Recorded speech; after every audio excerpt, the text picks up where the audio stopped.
சுகமே சூழ்க.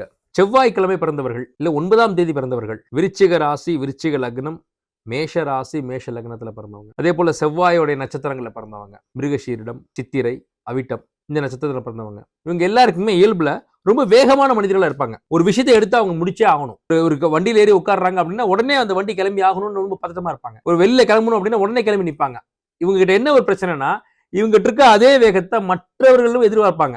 அப்ப அது கிடைக்காதப்ப கோவப்படுவாங்க. கோபம்ன்றப்ப இவங்க கிட்ட இயல்பிலே ரொம்ப கோவப்படக்கூடிய தன்மை இருக்கும். இந்த ரத்த கொதிப்பு இதெல்லாம் இருக்கும். ஏன்னா செவ்வாய்னா ரத்தம் தானே. இந்த செவ்வாய் அப்படிங்கிறப்போ இது ஒரு மங்களக்காரன்றப்போ இவங்களுடைய பிரசன்ஸே நிச்சயமாக ஒரு சுபகாரியங்களுக்கு மிகப்பெரிய பலம் சேர்க்கும். இது செவ்வாய் அப்படிங்கிறப்ப அந்த உறவினர்களோட ரொம்ப பெரிய அன்பு இருக்கும். சகோதரக்காரகம் தானே செவ்வாய். உறவினர்களை ரொம்ப அதிகமா பேணி பாதுகாக்க நினைக்கக்கூடிய ஒரு ஆட்களாக, ஜாதகர்களாக இந்த செவ்வாய் அமைப்பில் உள்ளவங்க இருப்பாங்க. இவங்க கிட்ட ரொம்ப ஈஸியா நீங்க ஒரு உதவியை வாங்கிடலாம். ஏன்னா எல்லோரிடமும் அன்பா இருக்கணும், எல்லோரும் நமக்கு தேவை, எல்லோரையும் நம்ம அரவணைக்கணும், எல்லோருடைய குட் புக்ஸ் நம்ம இருக்கணும் அப்படின்னு நினைக்கக்கூடியவங்க இந்த செவ்வாய் அமைப்புல இருக்கவங்க தான். ஒரு விருச்சிக ராசி, விருச்சிக லக்னம், ஒரு மேஷ ராசி, மேஷ லக்னம், இல்ல 9ஆம் தேதியில பிறந்தவங்க, இல்ல செவ்வாய் நட்சத்திரத்துல பிறந்தவங்க கிட்ட நீங்க ஒரு உதவியை கேட்டு பெற முடியும். அவர்கள் கண்டிப்பாக செய்வார்கள். ஆனா ரொம்ப வேகமா இருப்பாங்க.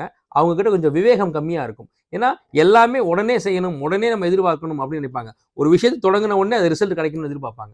அதே போல ஒரு ரிசல்ட்டுக்காக ரொம்ப இறங்கி வேலை செய்யக்கூடியவங்க அவர்கள் தான். அந்த வேகம் விவேகத்தோடு சேரும்போது அவர்கள் மிகப்பெரிய உயரத்தை அடைய முடியும். சுகமே சூழ்க.